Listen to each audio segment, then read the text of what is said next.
and welcome to another episode of Monday Night Football, live on Radio Saltire, but a different voice this week for the other side of the presenter's desk, shall we say.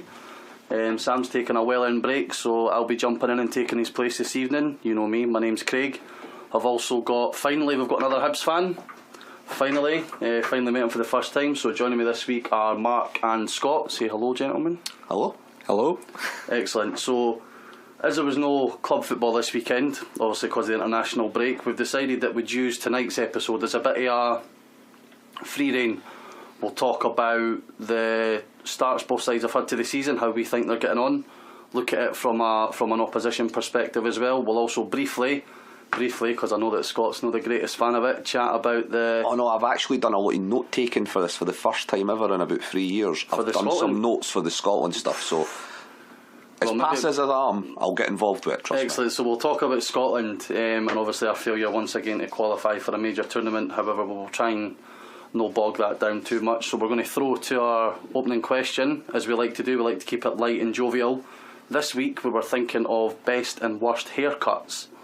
Obviously we had our wee golden generation that had their own stamp on things. We had Hearts with our faceless cast of thousands, as it was called at one point, who might have had a dodgy number or two. So we'll go to you first, Scott. Your best and worst haircuts. I suppose the divine mullet, i.e. Ramon Pereira.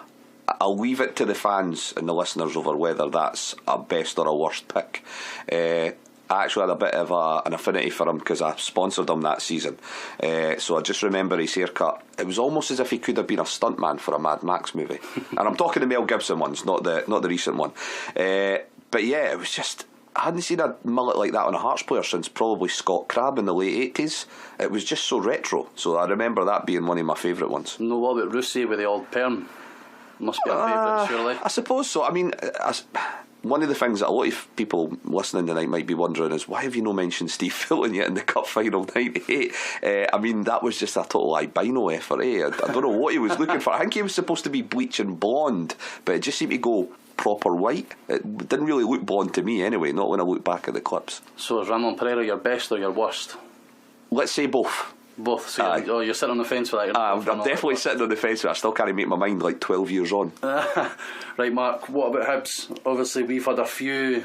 My favourite going back to the early 90s was the Jimmy Boko effort.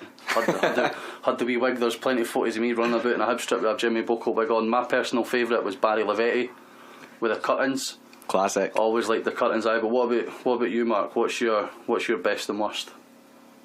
It's tough for worst. There was a lot of players back in the early 2000s. All of a sudden I think peroxide became fashionable. Or cheap anyway. even Sozzy rocked the blonde effort for a wee while. Between Brown and Thompson. Thompson had the I guess it was bleached blonde met brown hair. McGurvin for me was the worst. Absolute shocker. That now you're talking albino. That was proper bright blonde, and he never struck me as somebody that was actually attempting to do that though. Was that not just a natural sort of look for him? I think he must have done a handstand in a bucket of bleach. You know, it's just absolutely horrendous. Going back to the early 2000s again, Riordan, God, week in, week out, he had a different haircut. Him and O'Connor, they donned those shocking rat's tails for, a period of time. And Riordan had a weird, sort of diagonal mohawk. He did, aye. I only ken that because I tried to replicate it myself. Gary no about 10, 11 Did Gary no mention that in the interview with us, were they not getting offered the haircuts? That's why they were always in and out every week. I'm trying to remember who they said. It was either Charlie Miller or Tony. It might have been Tony and Guy actually. Aye. Up on George Street, they used to get offered free haircuts after training. I think it was once a week. Some shockers. That might explain shockers it. In there. Dark Lehman as well. The old. It was the cutting effort. It was more I remember his first game at Easter Road. Everybody had this sort of plasters over the ears. Oh, yeah. I mind that because he wore his earrings. I mind getting. Is that Dark Lehman? Aye, Dark Lehman. Aye. Aye. I only remember that because I sponsored him and I met him in White Park in Gorgie, incidentally, as well. All the places to meet. Yeah. So coming back to the question, worst haircut, definitely Ryan McGurvin. I just thought it was absolutely shocking. Best haircut has to be Jimmy Boko. You touched upon it, but it was classic. It was one of those ones when I just came straight to the forefront of my mind. It was a wee money maker as well, Yeah. if I remember right. So what we're going to do is we're going to throw to a set of ad breaks just now, and then we'll come back to... Oh, sorry. Aye, we've got some Twitter. Scott put out a question on Twitter about the best and worst for both Hibs and Hearts. Sorry, I'm new to this presenting malarkey. So. No, that's fine. It's just that I did promise a few people on Facebook and Twitter that I'd mention it, so I thought I'd best stick to my promise. Just sorry, before I mention Jimmy Boko, I would also like to give a shout out to Jose Katongo, which was basically his sort of mirror image at Hearts at the same sort of spell. Now, I know that there's a lot of petty squabbling about Hearts and maybe not keeping small businesses going through some of our sort of risky business ventures over the last 20 years or so, and Jose Katongo's hair stand was probably the first piece of evidence of that. We probably bankrupted a guy that was making quite a bit of money of that for a couple of years, so I'm sure we saw him. That was the first time we'd probably done a small business out of their sort of future revenue.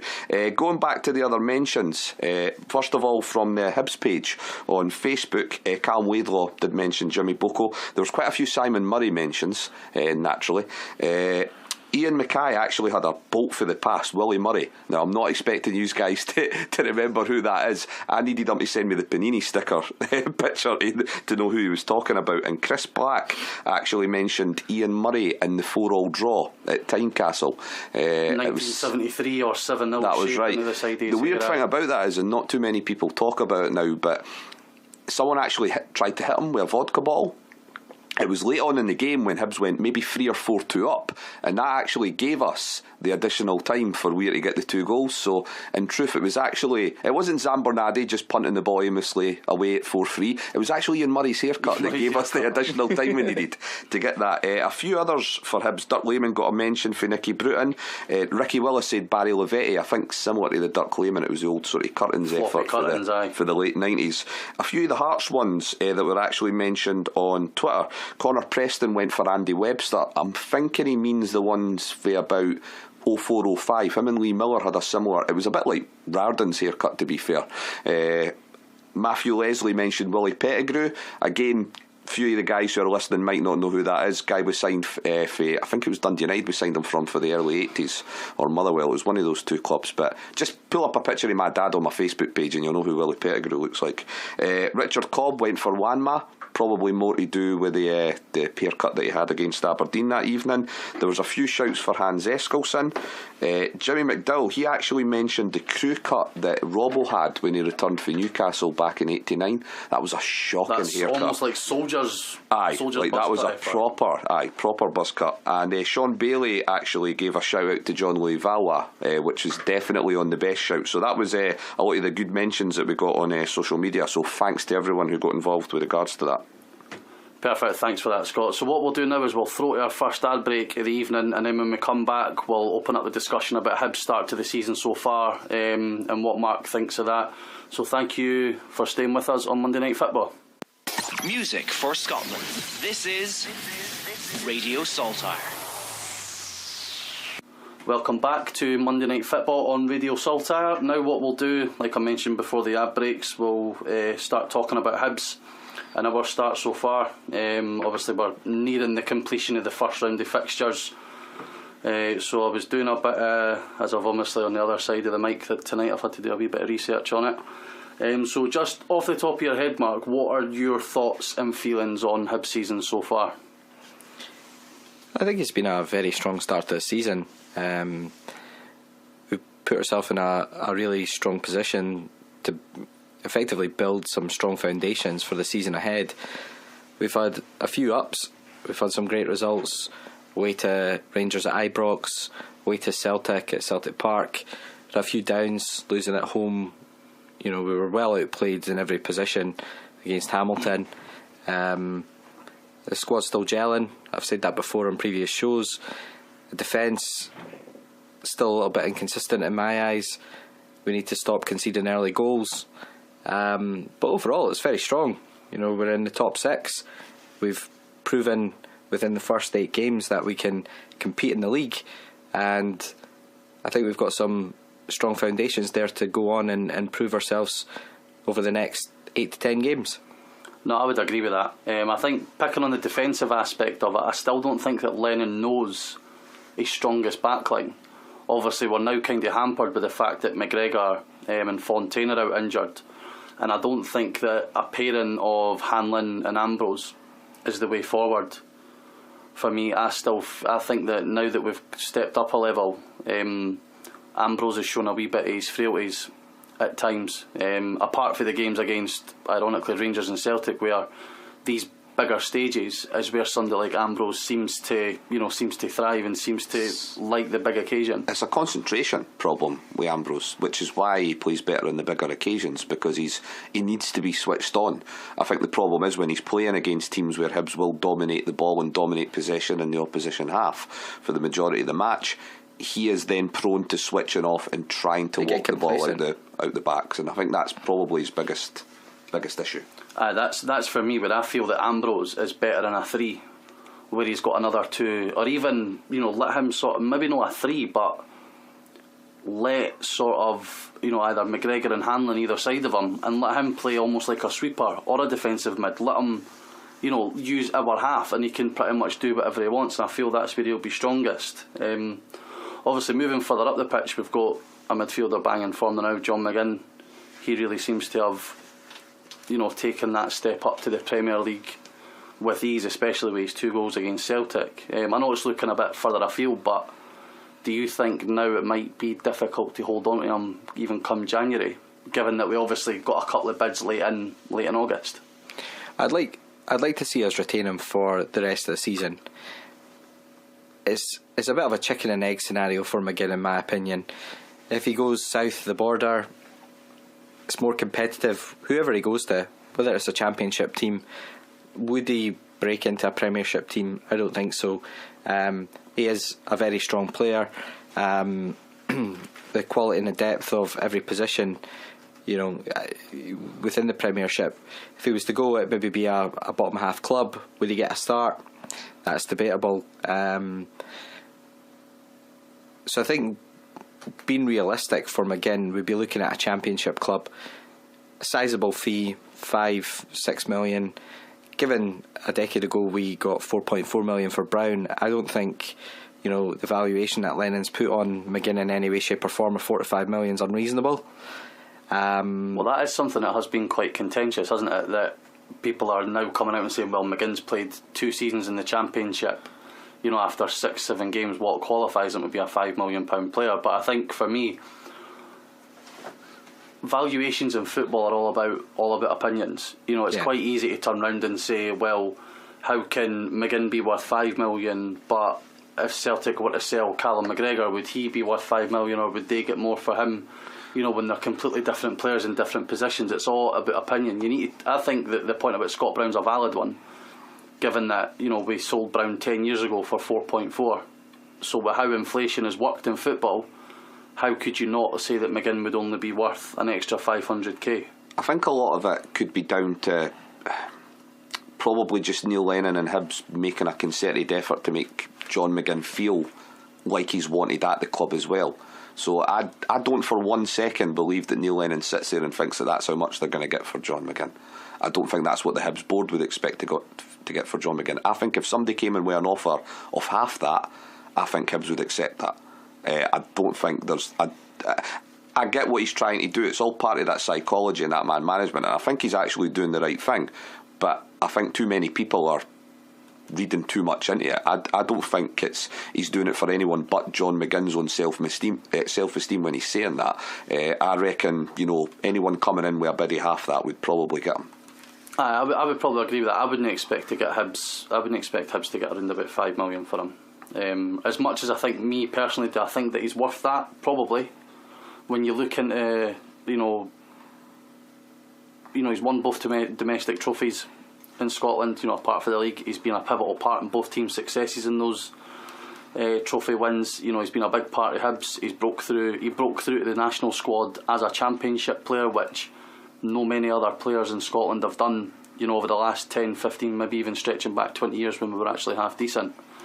So looking at it for that aspect, would it be disappointing to see McGinn go for less than 5? Probably. Would I see Hibs accepting less than 5? I think that's a reasonable argument to make, whether it's right or whether it's wrong. Looking on best players and whatnot so far, Mark, for you, looking at an individual basis, who would you say has been the best player for Hibs this season? So far for me, Martin Boyle. I mean, don't get me wrong, I'm a massive fan of John McGinn. Highly rate him, and I think he'll go on to bigger and better things than Hibs, without a shadow of a doubt. But for me, the progression from Boyle 2 seasons ago, he looks fitter. He's, he's bulked up a lot as an individual. He's riding a lot more challenges. He's driving at players, and his pace is fantastic. He gets himself into some great positions, both on and off the ball. His work rate off the ball, similar to Simon Murray. He tracks back. I think he links up well on the right hand side with the defence. He knows where McGinn and McGeoch are, and they know where he is. He's great at getting round the back of the opposition defenders, and it's not just about crossing the ball or getting the ball into the box. He's winning a lot of corners. He's winning a lot of throw-ins down in that end. And for me, I think he's been fantastic. And if he continues to progress, I think he could be a bit of a dark horse for Hibs this season. I think he's scored consistently. He's got himself into some great positions. He's got some good assists. And all round his style of play, there's a little bit more on the end product for me for Martin Boyle, because when he was in the Championship, yes, you were playing against lower opposition, but there is that expectation that there'd be more of an end product. And Boyle had the pace. He was, getting himself into good positions, but he wasn't delivering in terms of output, whether that's assists, winning corners, or scoring goals. This season, I'm seeing a lot more of that, and I'm really impressed by him so far. I would agree with that, definitely. I mean, my sort of time on the show has almost mirrored Boyle's time at Hibs, and the conversation has always been the same. Great pace, great outball, but he's seems to always have been lacking when it comes to his final product. But I think now, under Stubbs especially, obviously we were prone to playing the diamond or the 3 at the back with wing backs, so that's not really a formation where Boyle can find himself. Yeah. For me, Boyle now seems to have found his place in the team, which is maybe even just playing off the striker. Yeah. But because of the way that the midfield is set up, it almost gives him free rein of that right hand side. Obviously he's not the greatest with his left, so I wouldn't expect to see him on the left too much, but definitely, early season form. I remember being gutted when he wasn't available for going to Ibrox. Now, how often, could you say over the last couple of years that you'd have been gutted that Boyle would be missing such a big game so early in the season? So I would definitely agree with you in terms of end product, in terms of even overall performances, fitness levels. He seems to have almost found an extra yard of pace as well. Yeah. Which is almost unnatural because he was already fast, quite rapid before that. Yeah. In terms of the main man up front, Stokes, top goal scorer in the league so far, 4 league goals. Have you been happy with Stokes' contribution so far? Yeah, I have no qualms with Stokes. He's a quality football player. People, when he originally came back to Hibs for his second loan spell, he was clearly troubled with antics off the park. He was hailed as some sort of messiah because obviously we were in the Championship as well. Yeah, he was unsettled with his position at Celtic. He didn't know what was happening there. Came to Hibs under Stubbs and Lennon. Tried to get himself back into the the frame for a big money move. Went down to Blackburn. Didn't work out there. So it was a risk bringing him back to Easter Road, in my opinion. He would have cost quite a substantial amount of money, I would have thought. I would be surprised if Hibs haven't given him a sign-on fee of some sort. I don't think they've disclosed anything publicly, but I'd be very surprised if they've not given him some sort of incentive to join, especially given the fact that he had just had a 75 grand fine or something for his Elvis assault or whatever it was. So they've probably made an investment, quite a considerable investment, in bringing Stokes back to Easter Road. But I think great platform. He'll get regular games. He's going to be in a position that he plays well under Lennon. Lennon clearly knows him as an individual and can hopefully get the best out of him. He's playing week in, week out, and I think he'll only go on to improve. His fitness levels, the more he gets goals into the back of the net. It's going to build his confidence from there, and like everything with strikers, it's all about confidence. He's creating assists if he's not directly scoring, and he's got that touch of class about him that if he's in the 18-20 yard box, if he lashes a ball at goal, it's generally on target, and he's going to be testing those keepers. And for some of the performances, you look back to Dundee. Bain had an outstanding game for Dundee. I don't know how we didn't win that game in terms of the shots on goal, and Hibs have been dominating teams week in, week out with shots on target, shots off target, and it's only a matter of time before Hibs demolish a team a good 5-6, 7-0 in the Premier League if they continue to perform to the levels that they have been over the past 3, 4, 5 weeks. I just wanted to sort of cut in there just because you are talking about the sort of front area of the park for Hibs. I raised a point. We were talking about were you happy with the squad at the end of the transfer window come the end of August, and that was just off the back of Hibs getting 6 points their first games, strolling through the League Cup.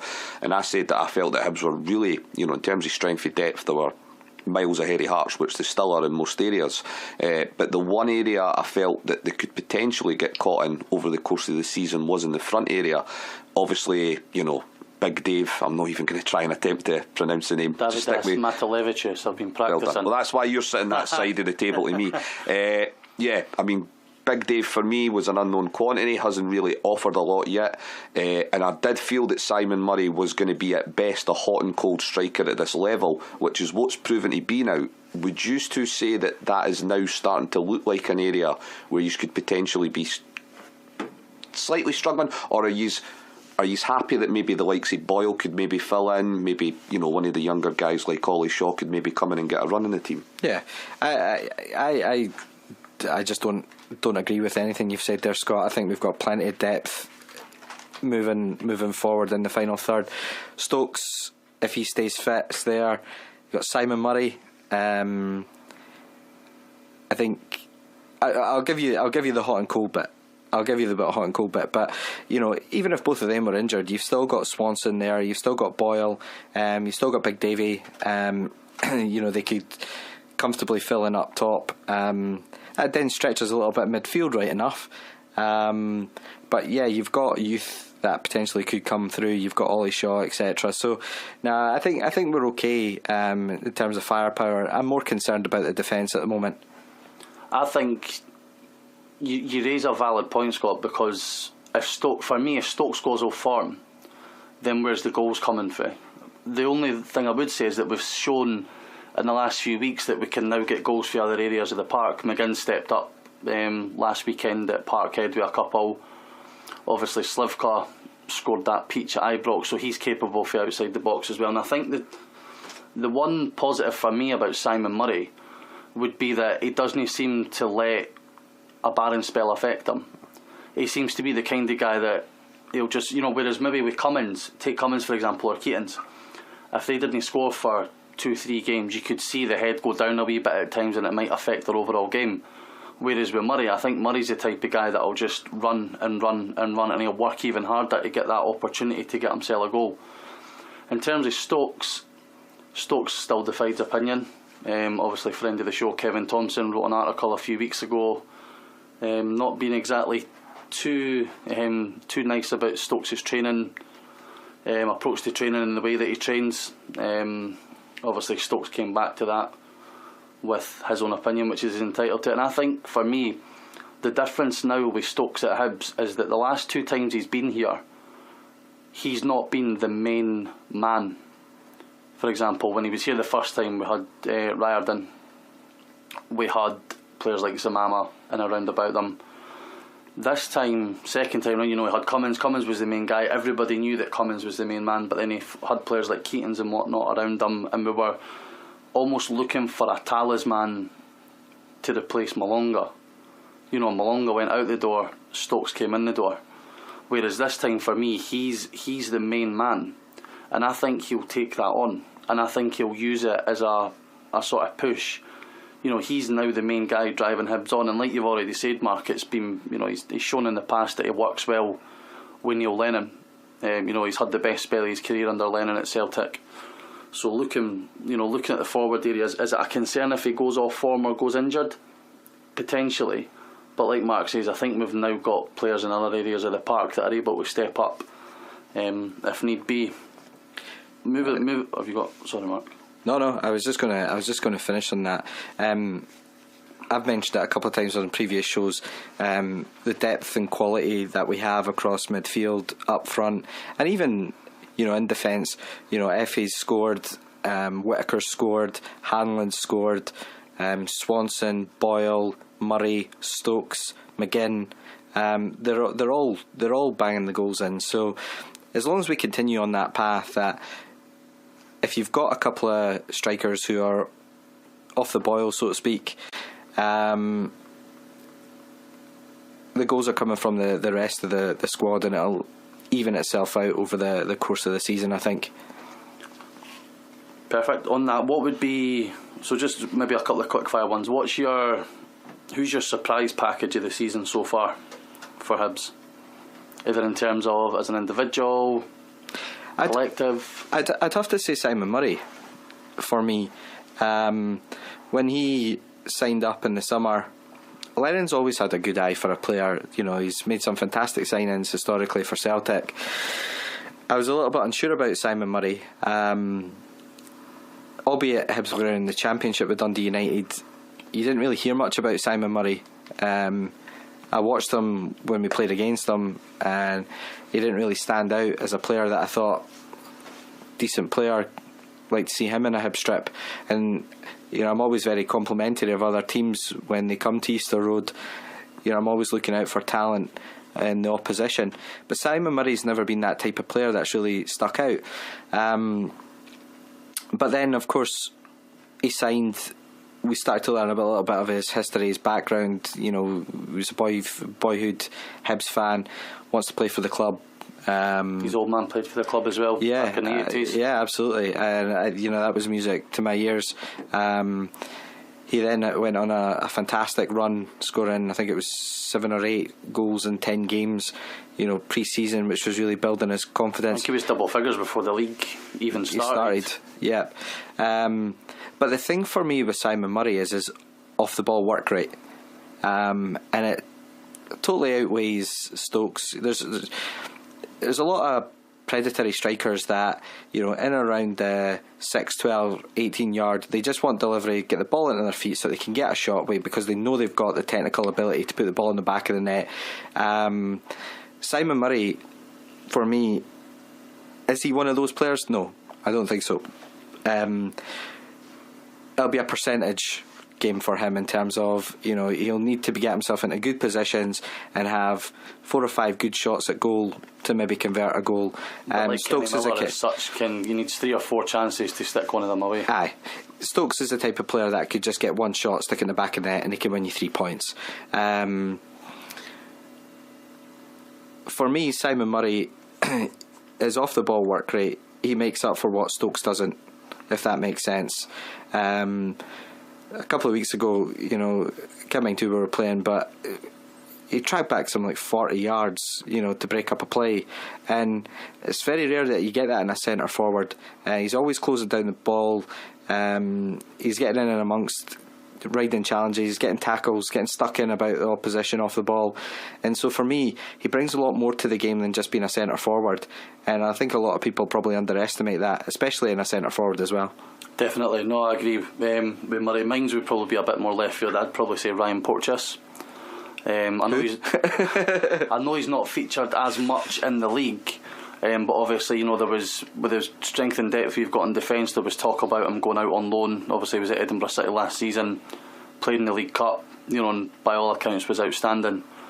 So I think, he captained he's now the captain of the Scotland under-19s as well. He's a big commanding centre half, something that's got, we're bemoaning at the moment in the full national setup as anybody coming through. So for him not to go out on loan with the quality that we've got at the back, for me, says a lot about what Lennon thinks about him, and I think we'll see him really start to break into the team.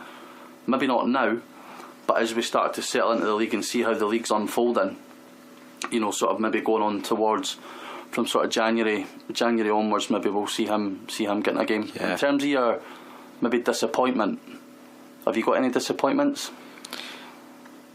Not really at the minute. Touching on Scott's point earlier, a little bit frustrated with Ambrose, a little bit frustrated with Whittaker. If I'm being completely honest with those two, I'd expect more.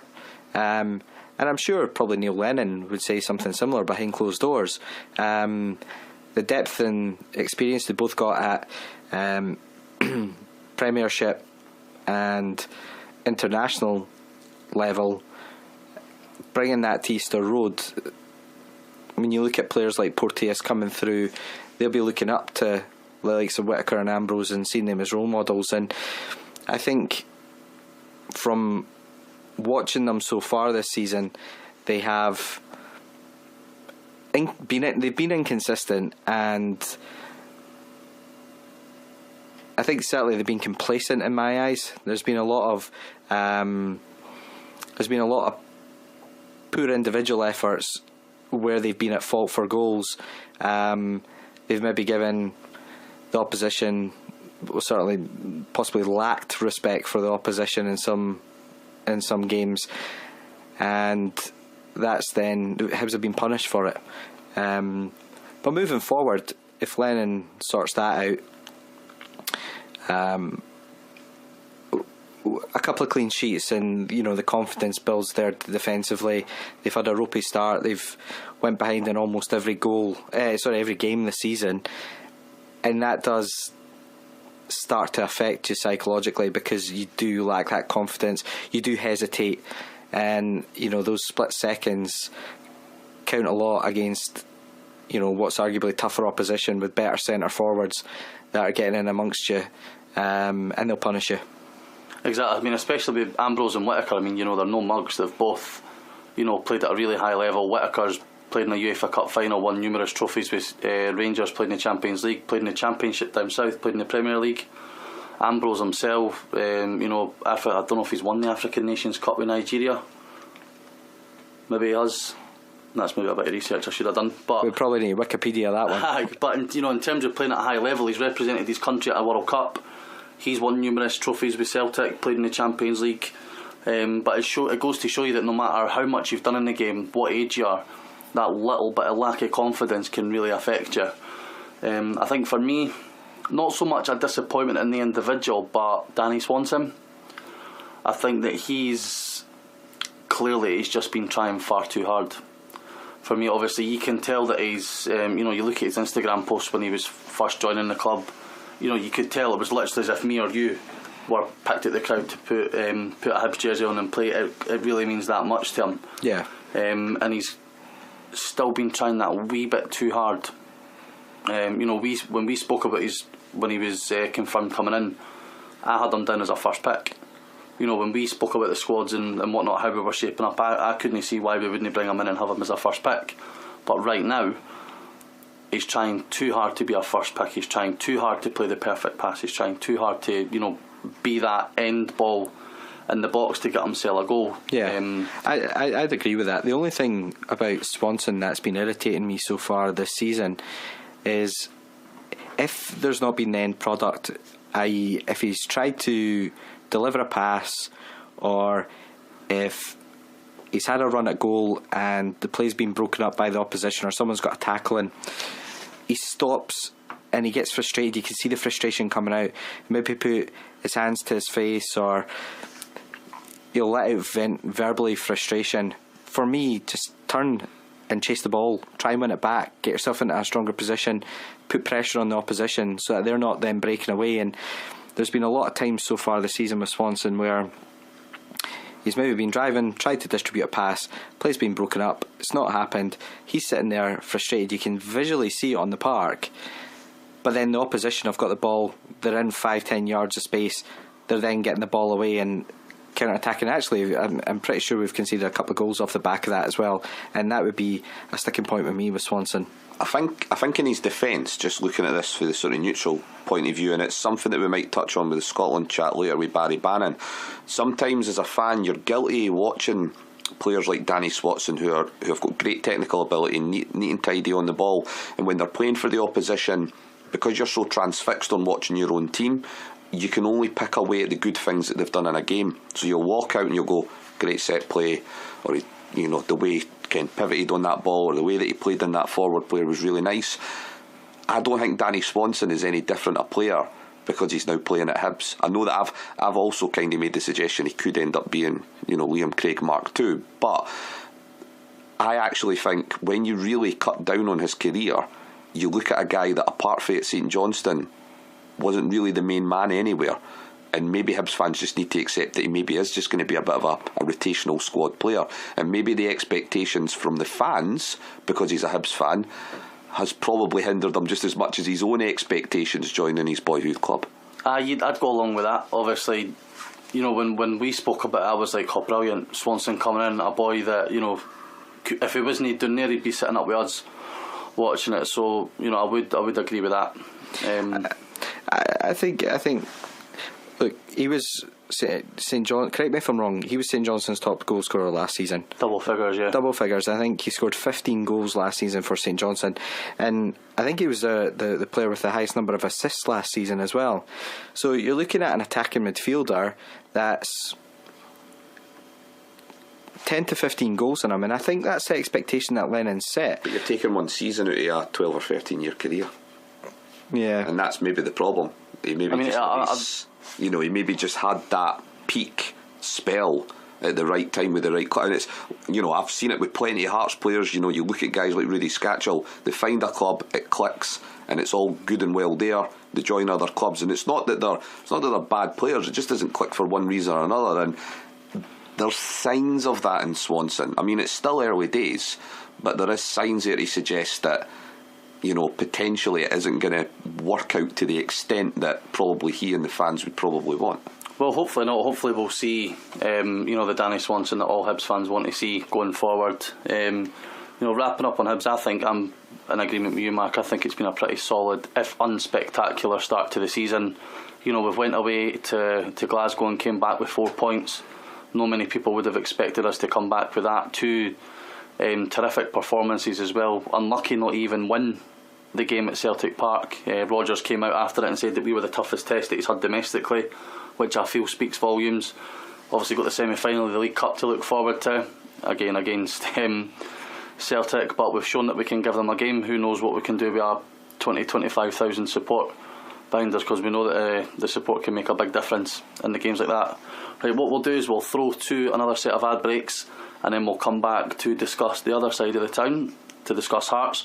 So thank you for staying tuned with us on Radio Saltire for Monday Night Football. We are Radio Saltire. Music for Scotland. Music for Scotland. Music for Scotland. Welcome back to Monday Night Football on Radio Saltire. We'll now head across to the other side of the city, Gorgie, or Roseburn at the moment actually, to discuss Hearts. The scenic Grange Hill. I was actually just wondering, how you put in your notes today when we were sort of just messaging each other and you're like, oh, let's do a sort of end of term report. I was like, is that some sort of jibe, because we've now got a main stand that looks like the opening credits to Grange Hill? I think it looks more like The Office. Aye, okay, it's somewhere between that. Eh? It's going to get better, don't worry, it's going to get better. Now that the seats are actually delivered and some of them are in place, the purple seats. I know, the purple seats. So obviously looking at Hearts, your start to the season obviously wasn't the greatest, where your head coach being ushered out the door before the first league game of the season after a somewhat disastrous League Cup campaign. Obviously you've now settled on a permanent manager. The splits opinion, you could say, Craig Levein. He's now wearing one of many hats at Tynecastle rather than the one director of football hat. Obviously you've no played at Tynecastle yet, and you're sitting 7th with 9 points, 3 defeats, but like you've no played. Your only home game technically has been Aberdeen at Murrayfield. I was having a look as well. You have got 8 games in a row after you play Hibs on the 24th of October. I think it's 10 games in Edinburgh after Ross County, technically, because I'm not going to say Tynecastle, because as we might point towards and over the course of the show, Kilmarnock's a bit 50-50 whether that might get played at Tyney, but yeah, we've got 10 games in Edinburgh after Ross County, so that's really it's going to be hard to get too overly critical or praise the team just now, probably until after that Christmas spell. Aye, but looking at the games that you have got at home after you play Hibs, the 8 games that you've got, only 2 of them are against Celtic or Rangers. You've not got Aberdeen, you've not got Hibs, you've got teams that are round about you in the league just now. You know, like your Kilmarnock, Dundee, Hamilton, Motherwell, etc. So that's going to be a really good chance to pick up points at home, especially with, you know, obviously we know that Aberdeen brought a big support to Murrayfield, that Rangers are going to bring a big support to Murrayfield. If there is games still at Murrayfield to be played after, if Kilmarnock is moved to Murrayfield, they're not going to bring a support like what Rangers will, whereas Hearts will still have 15 upwards of 20k there. So those games, if you're not at Tynecastle, or even if you are back at Tynecastle, that's where you've got a good opportunity, you know, to rack up 3, 4, 5 wins on the bounce to get you right up the table. Yeah, definitely. I mean, I have to admit, in terms of where we are points wise, you know, there's a lot of people getting quite down about it, but really if you were to study Hearts' away form in the Premiership, you take out that Championship season where we were, you know, a really consistent side home and away, but if you look at our Premiership form, probably out whiff of Jim Jeffries' 2 eras at Hearts. So I'm talking late 90s to early 2000s, and then when he came back for a spell under Romanov, we have been a fairly patchy team at best away from home. So the fact that we've amassed the points that we've had is actually a bit of a positive, you know, given what happened with the upheaval after the Dunfermline game.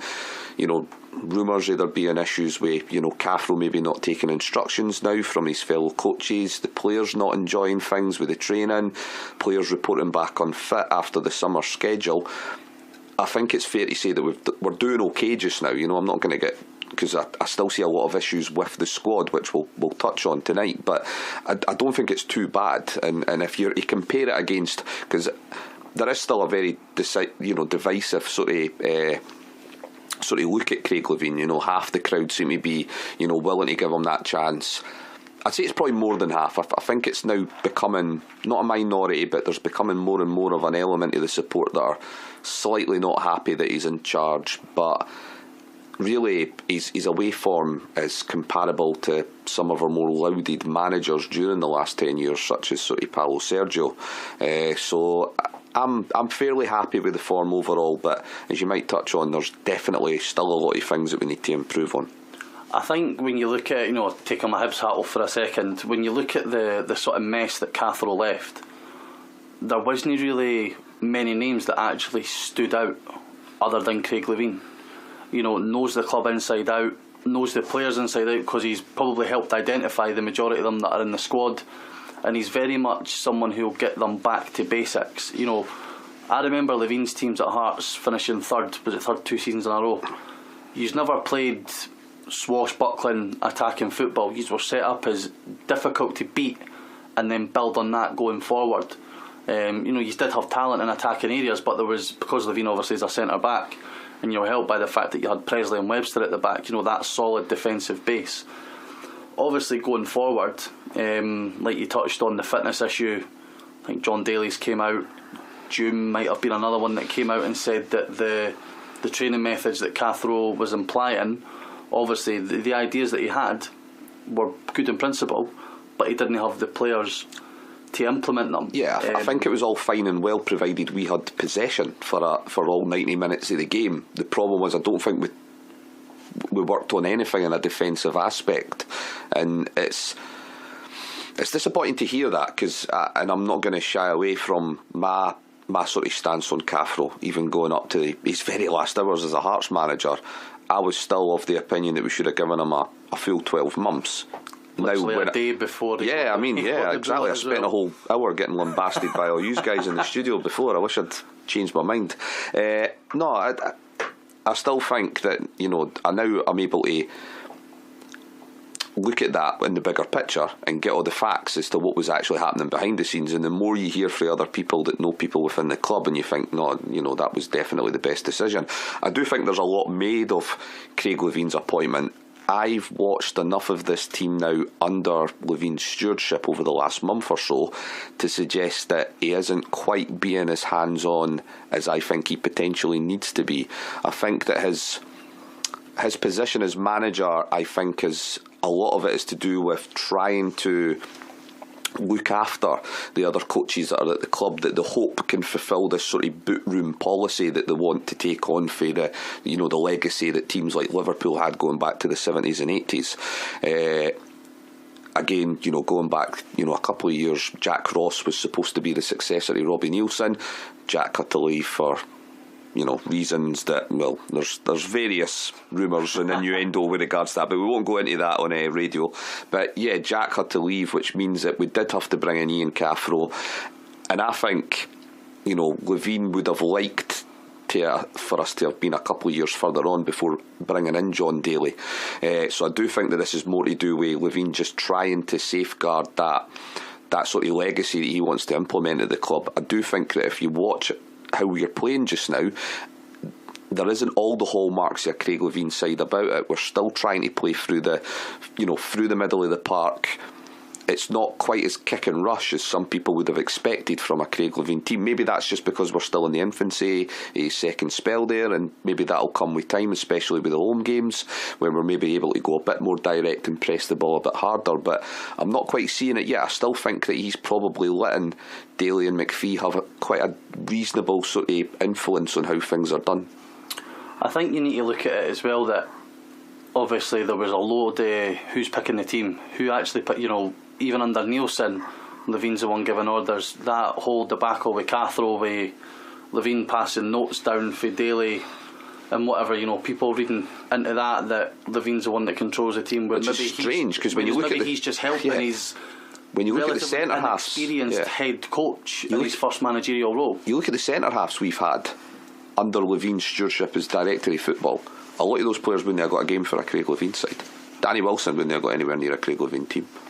Osturk potentially, maybe Rossi and Suter. But you look at a lot of the other picks that have came in during that time, and a lot of them wouldn't have had a sniff. And I still think he didn't have that influence that people thought that he had at that time.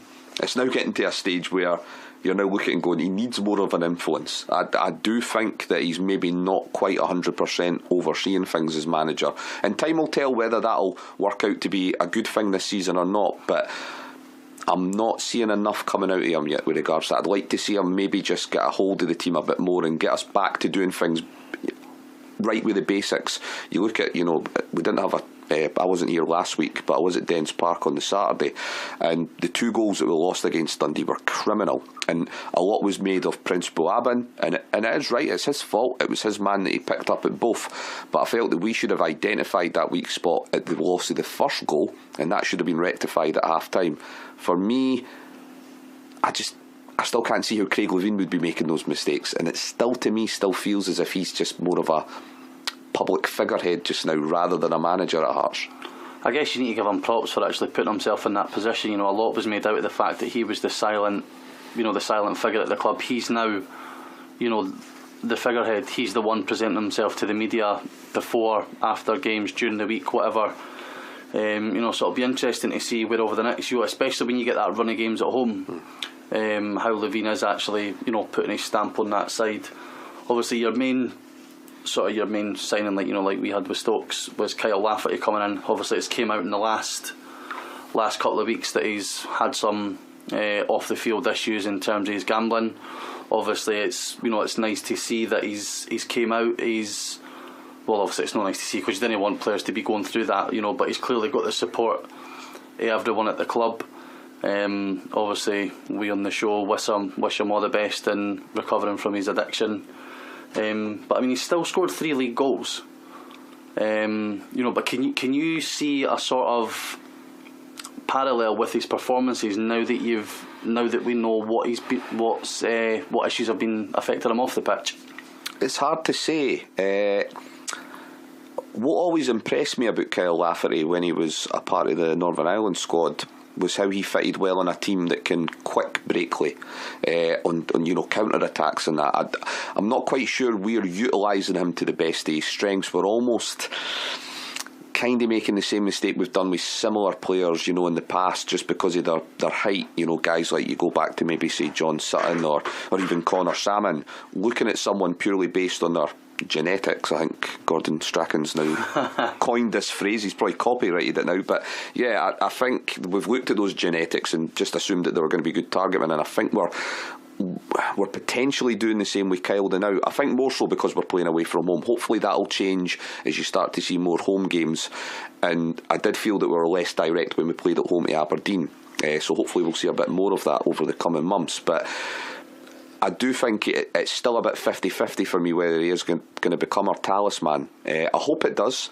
And I don't doubt for 1 second that he isn't putting all his effort into it. And I hope that this provides him with a platform to try and settle off the park as well. But I'm a bit 50-50 over whether it's going to work out for him at Hearts. Well, he doesn't seem like the typical Craig Levein type, like you say, talisman. That man at the top of the park. Back in Levein's first spell, you had Mark de Vries, who was there's a lots chucked at Hearts. He's been a big physical whatever side, but De Vries was a target man, but he was also good in the ball, and he also had an eye for goal. It's not like he was a Heskey who would just hold the ball up and bring everybody else in. He was someone that was quite influential, as obviously Hibs found out to their cost. So it's interesting with Lafferty. He's no somebody that's going to win knock-ons. He is very much a big guy good with the ball at his feet, but like you say, that Northern Ireland side is set up to break fast. They absorb whatever pressure, and then boom, wide man Lafferty getting on the end of any scraps in the box. So hopefully, from a Hearts perspective, now that he's getting his off the field issues sorted, once he finds his place in a Levein setup, he'll be able to kick on and give Hearts fans the performances that they're expecting of him for when he signed. In terms of your surprises so far this season, who's your surprise package from a Hearts perspective? It's hard to say about sort of surprises. I wouldn't say I've been surprised by anyone. It's been positive with regards to some of the signings. Michael Smith's been a really, probably our David Gray. Solid 7 out of 10 right back. Nothing too flashy about him. Does all the right things with the ball. And is definitely a calming influence within that back line. John McLaughlin, he's had 1 or 2 mishaps, as anyone who saw the Thistle game will testify, but I still think he definitely breeds more confidence in the players ahead of him than Jack Hamilton potentially was during the last few months. Christophe Berra has been a really solid signing, and I think where Christophe Berra has excelled is probably during his away games when he's got involved, and not in a, he's not a head case type, but he'll stand his ground and he'll get involved when he needs to as a captain. And where I've been most impressed with him is how he handled that second half at Hamilton a couple of weeks ago. Now under Cathro, and potentially maybe even under Robbie, where I still felt, although we had a couple of decent teams under Robbie, we didn't really have a great captain during any of those spells.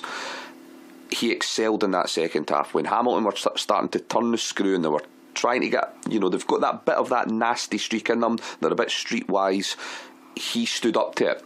And that seemed to breed that amongst other players. You could see Jamie Walker had a bit of a swagger about him, and the other players, rather than cower and let Hamilton dominate the game and then go on to win the game, Hearts managed to ground out that result. So he's been pivotal in those types of matches, and I can't see any reason why that wouldn't continue. Ross Callaghan's maybe the surprise, because I kind of felt maybe he'll be a sub maybe first few weeks. It might take a little bit of time for him to bed in, but he's been excellent. Really, and we actually have needed to play him. It's not been a case that it's just been his form that's got him in the team. We really have been struggling in terms of proper quality options in the centre midfield. We've got a lot of options, but I wouldn't say we've got a lot of good options. And he brings an energy and a drive to the midfield that we sadly suffered in producing under Cathro. So he's probably been the biggest surprise. It goes to show as well that there is talent out there. If you're willing to look in the right areas. Callaghan's the latest one to sort of make the step up. I know he was in the Championship for quite a while with Raith Rovers, but going for the Championship with Raith to a team like Hearts, is a massive step in terms of not only the quality that you're going to be facing, but the quality that you're going to be training with. Someone you'll not have played with somebody like Berra before. You'll not have played with somebody like Lafferty before. Somebody like Jim. So he's another one in the long list of players over the last few years. Danny Swanson being one it, Berwick Rangers, Johnny Russell, Andy Robertson. He's probably the most famous one just now. What about disappointments for you? Got long enough left. I know. To me, I still think this is a contentious problem. It's a really, area in the park where I think when we've been dropping points just now, a lot's been made about our inability to maybe score enough goals, or maybe, like you say, Dundee, where we maybe lost a couple of soft goals for set plays. But for me, midfield is really still an area where I feel we're really struggling in. Watching Scotland over the last couple of games, I found so many parallels between where we struggle and where Scotland struggle, and it is that whole trying to play deep when you're away from home. And I don't mind teams doing that, especially if you've got defenders who maybe aren't blessed with great pace. But the thing you need to complement that with is a midfield trio or quartet that are going to get up and down the park. They're going to support the wide men, they're going to support the forward if they need to, and they're going to get back and track back and defend properly when they need to as well. And I think that Hearts, it's probably been highlighted more because of this huge runny away games we've had, but I do feel that that's something we've struggled with, and I do think that we need to, in January, potentially have to look at bringing in a proper defensive midfielder. Randall got brought in, I think, with that sort of tag that I think he fancies himself as a central midfielder, but I've now seen him playing on a few occasions, and I would say that his two standout performances for Hearts have been playing the fullback roles against Aberdeen and Dundee, and that's where I'd like to see him play, him and Smith playing those two roles. So I do feel that we need to bring somebody in there at defensive mid. I'd like to see Suter play there, but he doesn't fancy it.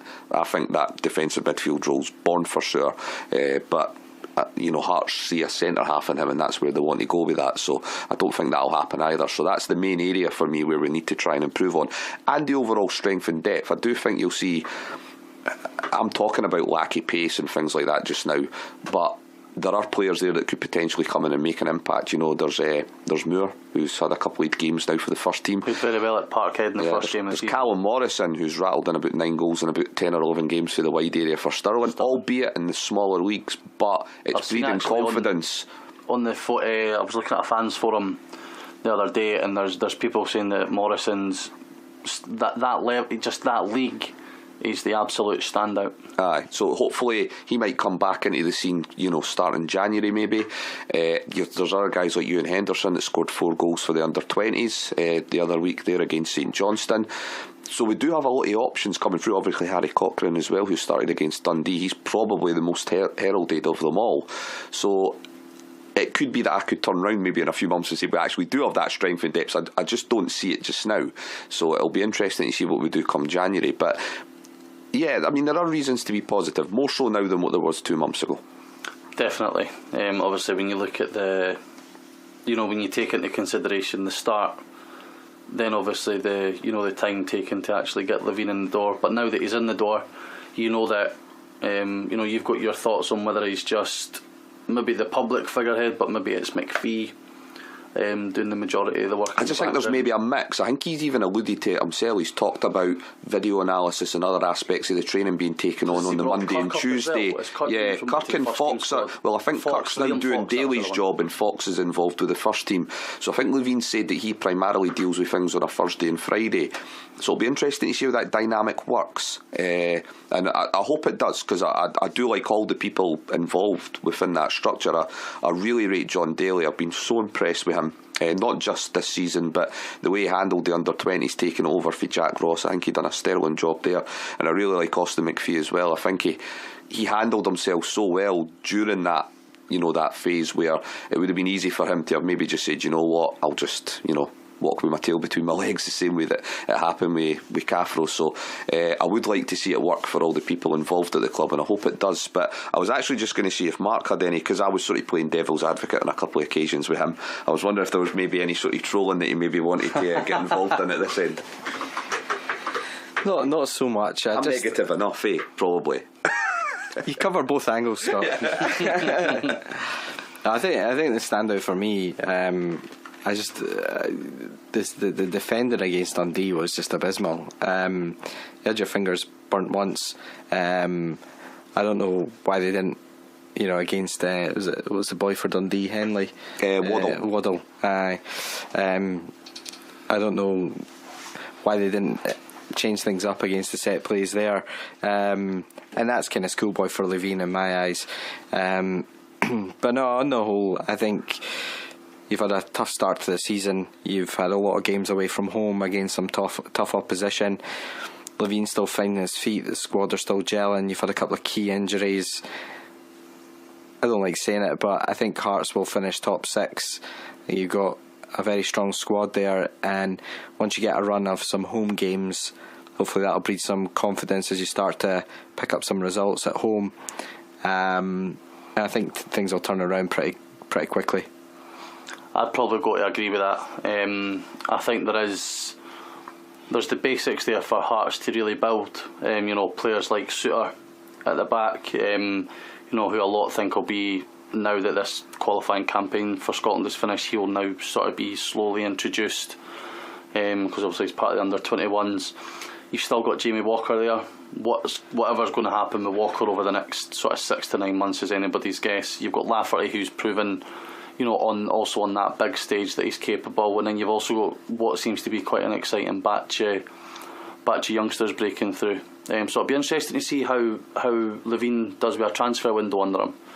And then we'll see, because he never really got time in August. I know he brought in the young winger from... He's been running the club for the past 3 years.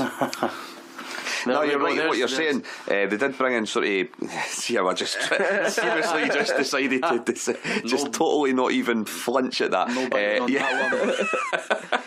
I've spent... This is his 5th or 6th transfer window coming up. Yeah, I mean, he brought in Milinkovic, who's been a bit of an impact sub so far.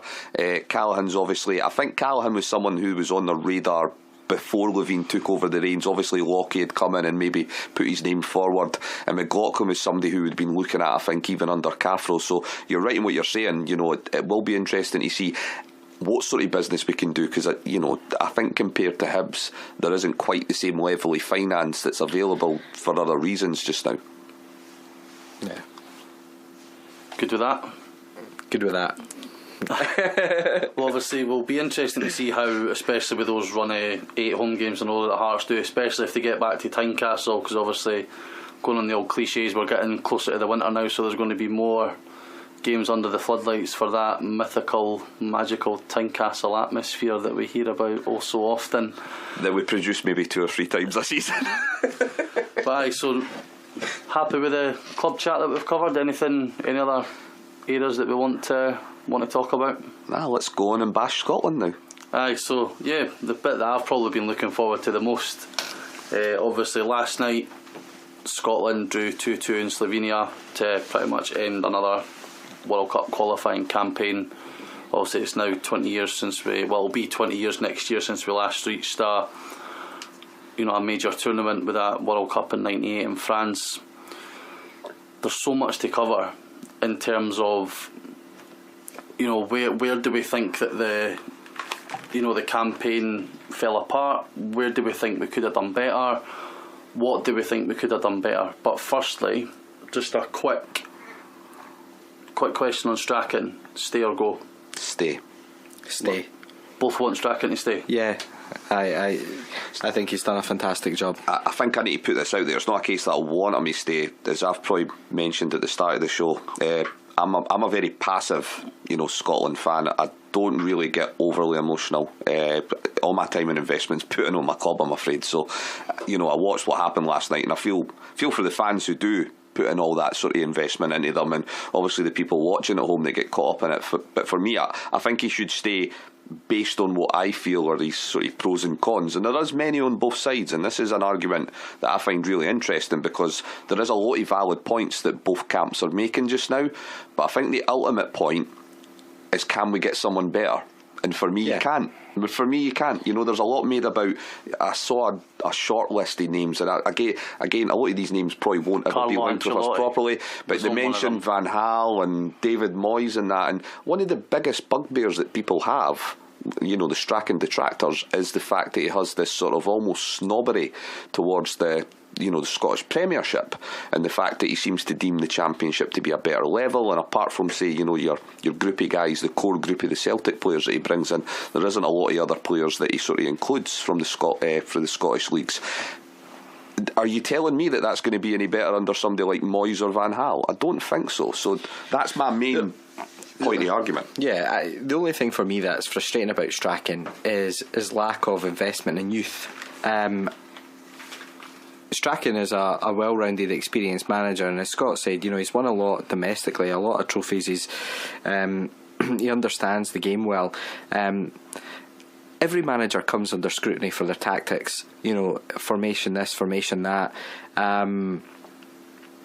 He's got a good group of players there. I just think he could have taken a little bit more risk. We went over there, we dominated the first half. Fletcher was fantastic in the first half in the game the other night there. Second half for me, jury was out on Fletcher. He missed a sitter. He was at fault for the equaliser in my opinion. The Scottish defence in the second half just sat so deep. The Scottish midfield sat so deep. At that point, Strachan could have mixed it up, brought on a couple of pairs of fresh legs, because Fletcher was starting to tire by that point, in my opinion. The pitch was cutting up. But there's been a few pivotal points throughout the campaign that have arguably cost us, and some people will argue that that's down to tactics and decisions on Strachan, so he should go. But at the same time, with the amount of experience that he's invested in, that he's played regular and consistently and not allowed younger motivated players to come through and get their international breaks, the players need to take some responsibility, in my opinion, for some of those mistakes as well. And I agree, but I disagree on the Strachan stay part. For me, I think he's now had 2 campaigns that ultimately we've failed in, and I disagree that there isn't anyone out there. I wouldn't be able to tell you a name, but I disagree that there isn't anybody out there that can't take us forward. I look at the two other home nations, Wales and Northern Ireland.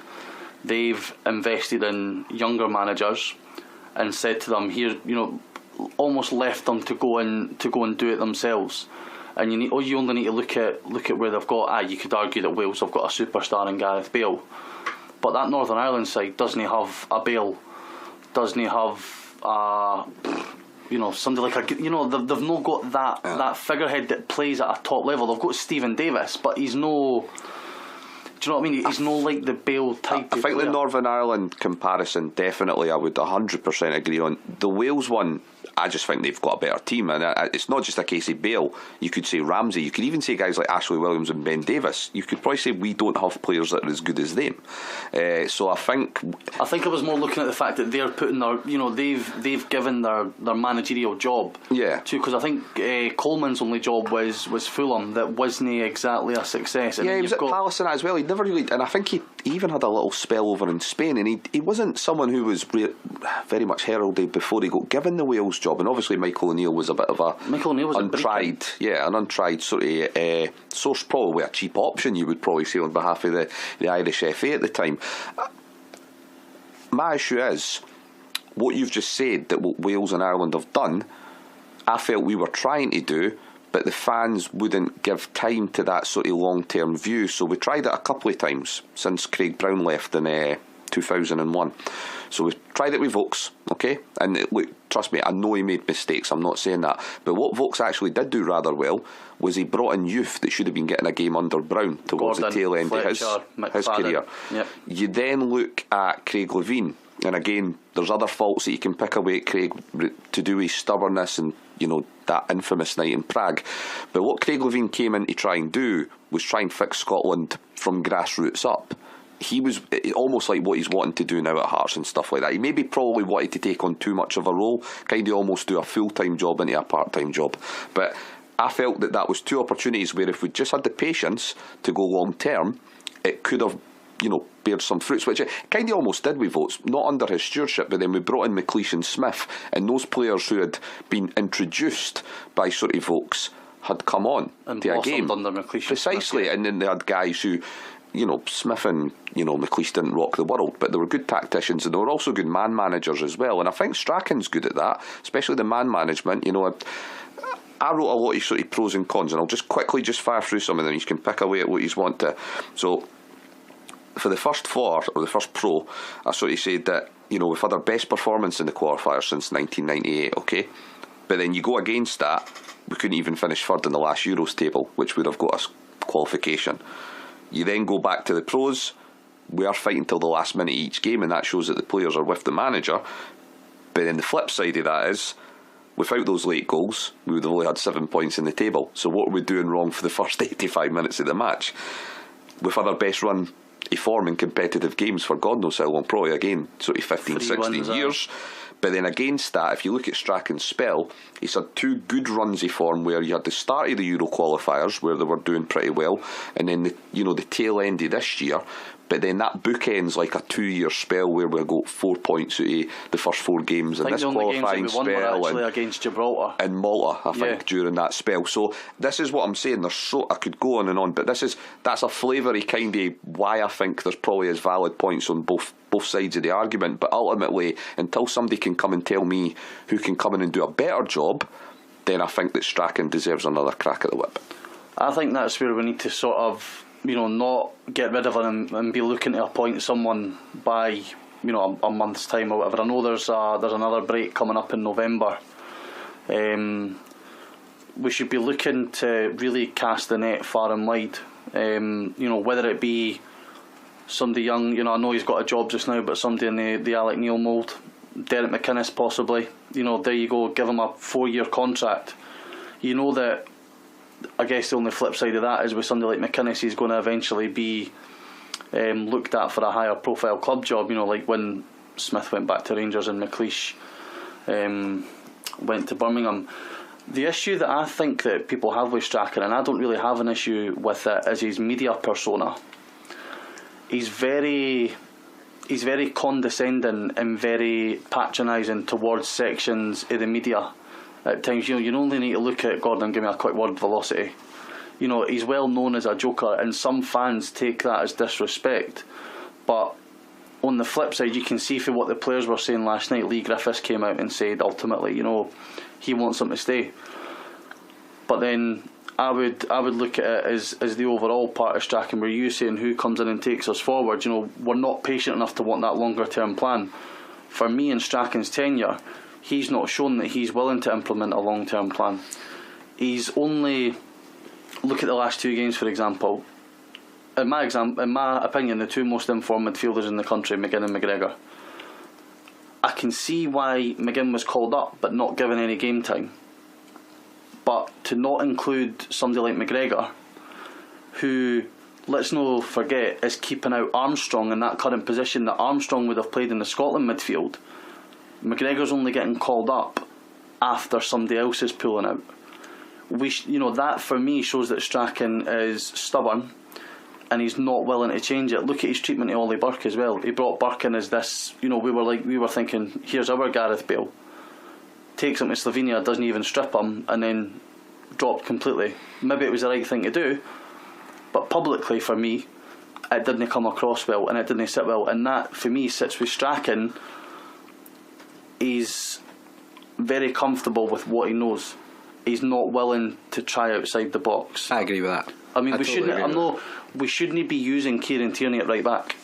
For me, that's one area. The two best, most promising players, in my opinion, that we've got are Robertson and Tierney. Get them both on the left side. Who would we play at right back? Bardsley. Right now, Phil Bardsley playing Premier League football. That position for me is groomed for Callum Paterson. But under who Strachan picks, because there's clearly an issue there with guys like Bardsley and McCormack and Adam and that's whether that's right or wrong. I'm not too sure, but we've had to play 4 left-footed defenders in the back 4, and I don't think that's all on Strachan. I think he picked, with what we've got available, the 4 best defenders that we could have done last night. My issue is more to do with the midfield, and I touched on it earlier when we were talking about McGinn, talking about Hearts players and where we've maybe struggled. Last night was primed for John McGinn. I don't care what level of experience he's had in terms of Europe and maybe things like that. You want a midfielder when you're playing that deep in your own half for the second half to drive 15 balls forward, win free kicks, get the ball up the park, drive on the rest of the team. If you can see someone to the left or right of you doing that, it brings on an extra couple of percent in you. I thought Fletcher actually played pretty well last night, but I thought Bannon's like Danny Swanson, okay?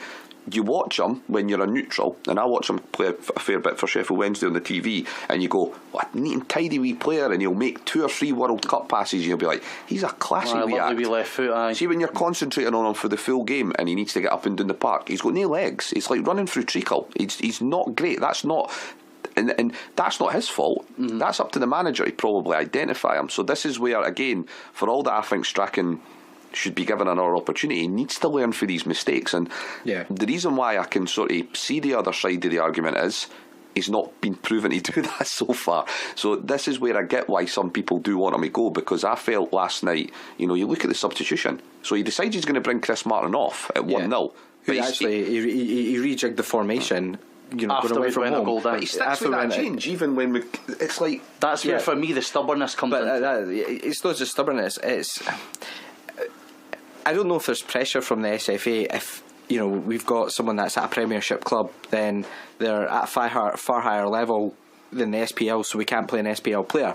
You talk about Callum Patterson at right back. I mean, when did he last strip for Scotland? I know he was definitely playing. He was definitely playing in the Lithuania. Yeah, he was definitely playing in the Lithuania game. Maybe that left Strachan tarnished. That was a pivotal point that we were 1-0 down until the 90th minute, and that was his lasting memory of Patterson. So actually, when they get a game again, so then you're arguably playing. Patterson would be in the squad. Patterson would be the right back for me, purely because one, I think long term, good genetics. I mean, if you're talking about genetics, Callum Patterson sort of breaks the mould of that probably. That position's primed for him to almost. He's the next sort of Alan Hutton. That position's going to be his for the next 10 however years.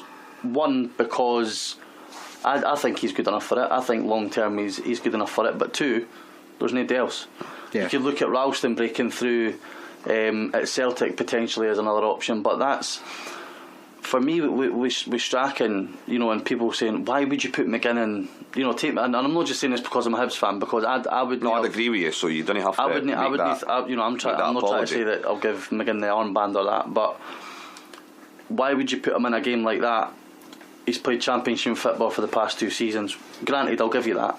He has got Premier League experience, so like I said, he has won both domestic trophies, and you only need to look at what impact a fresh face can give you. Look at Wales.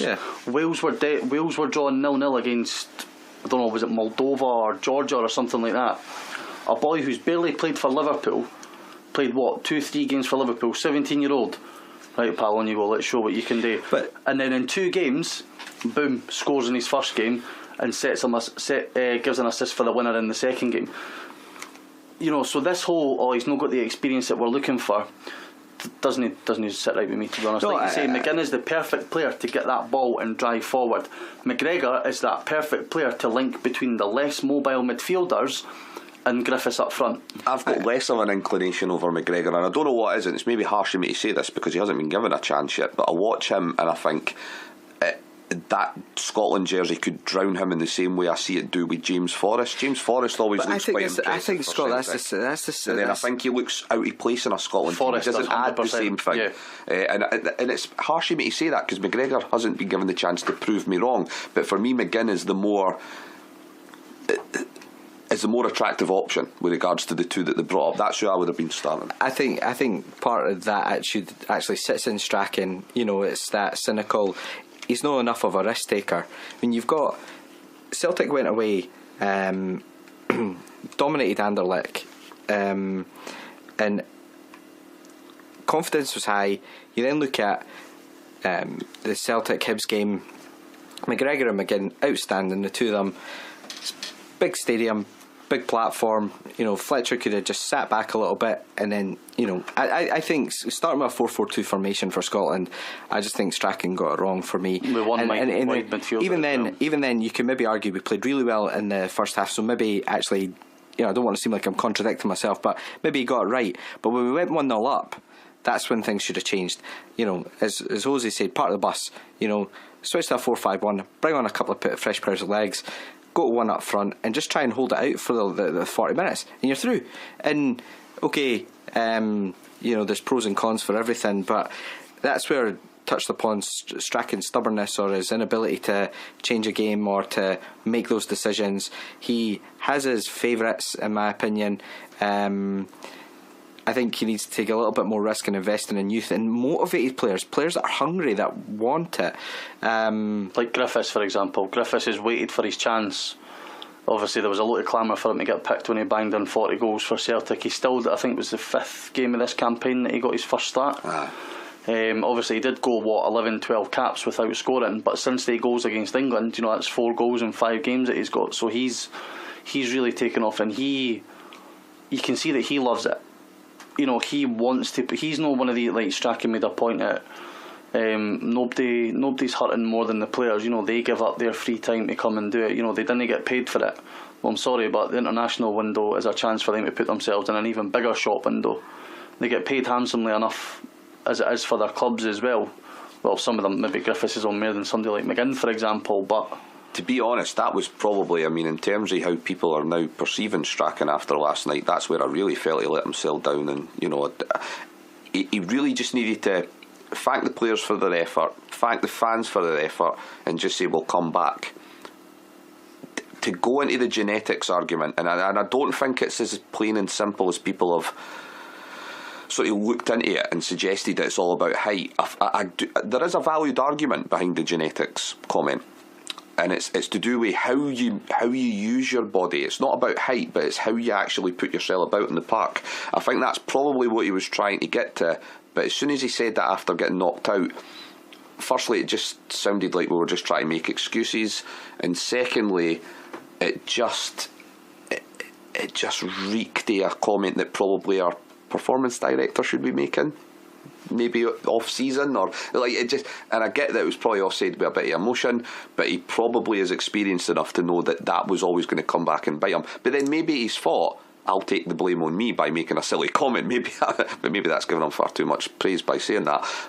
Saying that and then making the comment about only the players will be hurting more or something like that. I just thought, again, I get that you want, and he's similar to Stubbs. Stubbs was very good at that in terms of really shielding his players and making sure that those players wanted to play for him come next week if they did get beat. But to involve the fans in that will always come back to you. And again, I think ultimately, as much as I'd like to see him get another campaign, I don't think he'll be moved on, but I think there'll be discussions over the next month or so where people might start to say to him, look, let's just have an amicable sort of break up here, and you'll go away, you'll get your money, and we can say that you resigned or you walked away for it. But I mean, don't get me wrong, I think Strachan's a good manager. There's pros and cons to him. Touching on some of the points that Scott raised earlier, he's led us to the a really strong. He led a really strong campaign. He did stick at times with an experienced team, and there does need to take a little bit of responsibility taken by some of the players. But on the whole, who are they going to get that they're going to pay that kind of money to, that's really going to be able to come in and turn things round? I mean, let's be pragmatic. We're a population of 4.5 million. Yes, we've got an advanced football system in comparison to some other countries out there, but I just don't think the SFA have got it right grassroots level up at the moment. I think there's so much more potential in Scotland as a footballing nation, and I don't think we're set up culturally. The whole thing from grassroots down needs transformed, and there's just not the investment there to do so. So it doesn't really matter who's at the helm, in my opinion. I think we've got the crop of players that we've got, and likewise on the flip side, if he had invested in McGinn and McGregor and they froze under the pressure of the evening, that could break them, it could break their confidence, and ultimately then everybody will be saying Strachan, shocking substitutions, so on and so forth. So you can look at it from both sides. There's objectiveness in every argument. Aye, definitely. I think completely different argument altogether, but it starts with the top down. I mean, you've got figureheads like Regan and Doncaster heading up your national game, but that's another discussion for another day. As you can see, opinion split. I would be up for Strachan going. Scott and Mark would be up for Strachan staying, so we'll look forward With to improvements. With improvements, yeah, to see how. Anyone who wants them to go will be happy that I've said that, because if we're basing it on what happened with Cathro, we'll be away tomorrow, so it'll be fine. Definitely. Right, just a quick 30 seconds. What was the pivotal moment for you in the campaign, Scott? Lithuania, definitely. I would agree with that. I know you've got a different opinion, Mark. I was gutted at the England game. You know, no one would have imagined Lee Griffiths to bang in those 2 goals. You know, 2-1 up, 91st minute. Just hold on. Just pass it left, Armstrong. Just pass it to your left and the game's done. Yep. Stick it in the stands, I don't even Punt know it out. So, yeah. 2 pivotal moments there, Lithuania and England. Both valid, because both cost us 2 points ultimately. So you know, I guess you one's could look expected, at it, one's unexpected. You could look at it for the point that when the group was looked at, we were like, we're not really going to take many points off England. We're going to beat Lithuania, whereas we ended up with ultimately 1 point less than what we would have expected. So we'll look to see how that goes with Scotland going forward. Just quickly before we wrap up, I'll let Scott talk a lot about the charity night that we've got coming up. Okay, so we've basically got a charity quiz night that's running for Hibs supporters. We're going to be running it at the Hibs Social Club. It's going to be in the famous 5 suite. So that's the Hibs Social Club that's based at Sunnyside. Now, it's on Sunday, November the 5th. So for anyone that maybe wants to just, get yourself away from those screaming kids that want to go to the fireworks night, this could be a better option for you. And come and put the beautiful faces behind the names as well. Yeah, I don't know about that. Speak for yourself. Yeah, so it's basically going to involve bit of food, bit of drink. There's going to be a quiz, 7 rounds, including a special bonus round where you're going to get to have a giggle at your famous city rivals. I thought of some really juicy questions for that one. So there's going to be a cash bar. There's going to be an engraved trophy for the winning team as well that I'm just waiting to get delivered. We're also going to have a Hibs Select, fully some familiar faces from sort of yesteryear. So we've got some confirmed names for that so far. So we've got Kevin Thompson, James McPake and Tam McManus, all confirmed for the event. Still got a couple of names to confirm though, and that'll get updated on. We'll also be holding a raffle on the evening as well. We've got some prizes such as some signed Proclaimers gear. We've got corporate hospitality for a Hibs home game. We're going to have a one-off sort of signed sort of Hibs memorabilia piece as well, which I'll be taking pictures of next week when that's all been put together, along with a few other sort of usual sort of raffle prizes that you can get as well. So the tickets are £5 per person. Team numbers, not really going to be too sort of strict on teams, so you can have as many people in a team as you wish. Now the payment is not to be made until the night of the event, so all we're looking for just now is just people to book their place. We're just over 50% for uptake so far, so there's just over 90 places still available for the evening. Now if you want to get in touch with myself, you can do by email. That's Scott_McIntosh 1983 at hotmail.co.uk. I'll also put those details on our Twitter and Facebook feeds just in case you didn't pick that up. And yeah, just get in touch if you fancy it. It should be a good night. We're raising the money not only for Radio Saltire, but we'll be splitting the money 50-50 with Dnipro Kids, which I'm sure everyone in here will agree is a really worthy cause that really dedicated bunch of guys have been helping since about 2005, 2006, is that right? Aye. So it'll be really good to maybe try and raise as much money as we can for both causes. We really do need an aircon. Oh, aye. It's coming up for winter and we are still sweating here. So do your best to turn up on the night, and I'm sure it'll be a really good night. Any further questions as well, just if you're not looking to email Scott directly and you want to hit us up on the Monday Night Football Facebook page, hit us up there. On the Twitter page, MMFootball, FITBA. But I think we'll wrap it up there. I'll tell you what, I'll be glad to get aside and get that call there, because I'm absolutely sweating after doing this. But thanks very much to Scott and Mark for joining me. I hope you've liked my dulcet tones. I'm praying that Sam's back next week, so I'm sure you'll let me know how I've done throughout the week. Please keep in touch with us, like I say, on our Facebook and Twitter pages. Any questions about the charity night, email Scott. We're also very active on our own Twitter and Facebook, so if you want to get in touch with us individually, please do. We'll get the podcast out during the week for those who haven't been able to listen live. So on that, I'll end. Thank you very much for listening to us on Monday Night Football on Radio Saltire.